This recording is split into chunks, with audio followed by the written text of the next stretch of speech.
อยสิว่าเรื่องโรงเรียนเด้อแบบโรงเรียนลูกข่อยอีไข่สีอีวันลีบอกบุญยังข่อยอยู่โรงเรียนนี้มีมีดมีปืนคนดำอยู่ใส่กระเป๋าปึ้มไปหลังเตือกระแกล้งคนดำเข้าไปยิงหมู่อีไข่สีหันถึกลูกหลงหันเจ็บหันได้นอนห้องหมอเจ้าว่าเฮ็ดจังได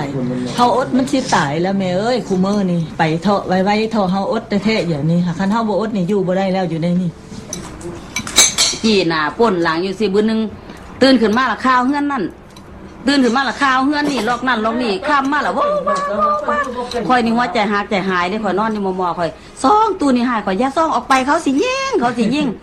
ก็โหดอยู่หักอยากเบิ่งโหดอยู่มันเป็นหยังเป๊กปากยามใดเนาะเขาสิมางัดฝักตู้กูเนาะเพิ่นว่าบ่จักแนวสิว่าก่อนระยะเดือนนี้จ่อหลายเด้อีตานี่มาแล้วโตมาเขามาปุ้นอยู่ทึงชั้น4เงินปลาแก้วหันอีกบัดนี้แล้วบ่จักแนวอยู่ข่อยบัดไม่ได้ว่าเขาว่าอันน่ะพวกอันน่ะเขามาปุ้นพวกแกงเวียดวะแกงเวียดมาปุ้นแล้วเขามาปุ้นแล้วเป็นยังไงเอาเงินออกมาให้เราบัดนี้ไปจี้เมียจี้ใส่หัวเมียเราว่าเงินอยู่น้ำผัวข่อยเมียนเราว่าบัดนี้เราอันละไปจี้หัวผัวแล้วบัดนี้ผัวแล้วเราเปล่าออกมาให้เอาออกมาให้แล้วเราลดห้องบัดนี้แล้วห้องมันเลยยิงหัวเราเลยแล้วตายกระบอนเลย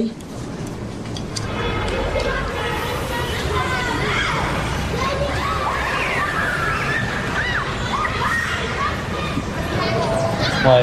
sister tried to go out with some guy who the family is not very happy about, and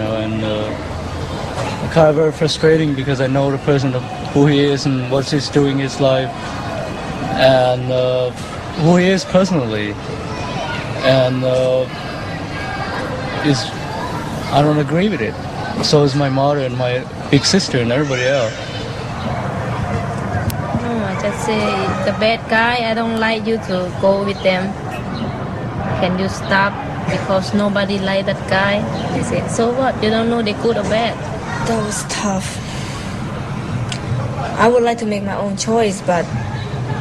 sometimes your parents, they don't accept that. They think you're still too young or you don't know anything yet. Last night, my big sister called me. She said, please come home. I had trouble with the girl, and I said, what happened? This girl is very out of control right now because they don't listen to me. As soon as I call her name, when I walk in and say, I want to talk to you, what they do, they just walk into the room and lock the door. And they try to ignore me too. I get so mad and upset. I said, come out from your room and talk to me. That's why I start being very upset because I tell them,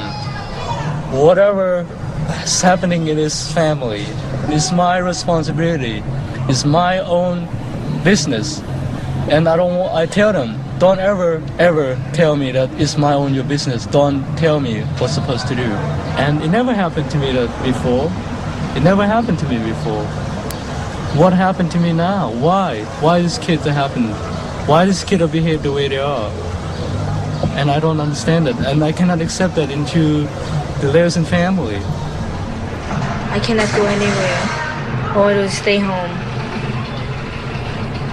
Came from school, do homework, do the cook, cleaning up, and then stay home, that's all.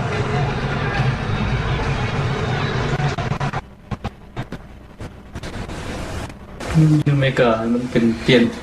นิสัยเสียอะไรมันเสียใจหลายสั้นกันบ่พามาดอกพาตายทุกข์อยู่เมืองลาวนี่สิม่วนกว่าแม่ก็บ่มีความรู้อีกเขาก็เลยบ่ถือคันพ่อแม่รู้จักความอังกฤษเนาะเว้าเป็นเขาเว้าได้ไดเขาเว้าความอังกฤษออกมาเฮาก็ตักเขาโลดเขาได้ยินเขาว่านั่นอันนี้บ่ดีอันนี้เว้าหยังก็แล้วไปคันเขาเว้าความลาวเฮาจังฮู้เขาก็บ่ย้านแหละบัดนี้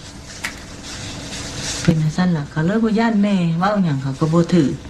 ของแม่นี่เปรียบเบิ่งว่าคือผีบ้าเขาสิว่าซั่นน่ะสอนไว้แล้วกันย้านเขาแล้วยัง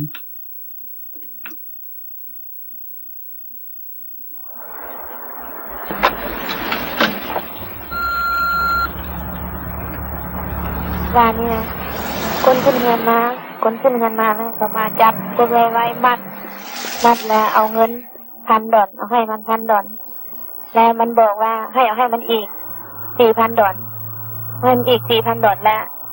มันบอกว่าเอาไปให้มันอยู่ถึงนี่เอาไปให้อยู่วูบถึงนี่ให้ลูกมึงเอาไปให้กูตอน10 โมงกลางคืนมันบอกอย่างนี้นะ มันบอกว่าให้มันสิฆ่าตายเบิดครอบครัวมันบอกแต่แม่นบ่มีเงินบ่แม่นก็แม่นบ่มีเงินให้กูมึงตายมันบอกจริงมันบอกว่ามึงต้องตาย24ชั่วโมงนี่มันบอกนะนี่กันแม่นบอกเงินให้มัน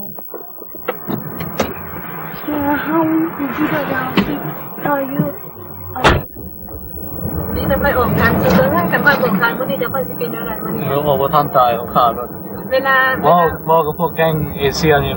มันเห็ดเลย แก้วเบิดนะมันให้ค่อยคุมเห็นค่อยแก้วเบิดนะค่อยว่ามันเจ้าสิเฮ็ดหยังค่อยเจ้าสิฆ่าค่อยบอกค่อยว่าสิเลยมันว่าเจ้าบ่ให้ค่อยเฮ็ดหยังค่อยสิเบิ่งค่อยต้องการเบิ่งทั้งพี่ก็ยังว่าให้ค่อยมึงมันก็เห็นค่อยแม่ค่อยบ่นบอกให้ค่อยแก้เสื้อซ้อนค่อยบ่ยอมแก้มันก็มีดปาดออกบ่เสื้อซ้อนน่ะเบิ่งมันว่านะมึงมีเจาะตาเจาะเฮ็ดแต่ตากับดังแต่ว่าค่อยเห็นโตมันก็กระจืดนิดเนาะท่านแข่งใส่ข่าวในเขาฆ่าเบิดเนาะ โอ้ย ภายในแต่มี เจ้าไปแจ้งความมาสิเจ้าเขามีเรื่องกับเจ้าไปแจ้งความมาเขามาฆ่าเจ้าจะเป็นยังไงตายที่ไปซื้อนี่เจ้า เขาไปแจ้งแล้วก็แล้วไปเนาะ เขาไปแจ้งแล้วก็แล้วไปแต่เขาจะนำให้เจ้าเลยสิลูกกระเสือ ก็ได้ดังงามก็ดีค่อยว่าบ่เป็นก็ว่ากับเขาฟังให้ได้ค่อยสิว่าบ่เป็นค่อยนะ Can you believe this today? That's why I'm so worried about to take them out. Can you read this? It's today's newspaper. แต่มื้อนี้เฮานี่เป็นสิเฮานี่สิทางร้านเฮาก็บ่ยาเนาะ มันบนน้ำเนาะมันออกจากเขตนี้บนน้ำเนาะจะพยายามจะติดต่อกับพวกใดที่มันมีสาขาของมันนั่นแล้วมวยไปหูคือข่อยอยู่ใส่บ่มวยไปหู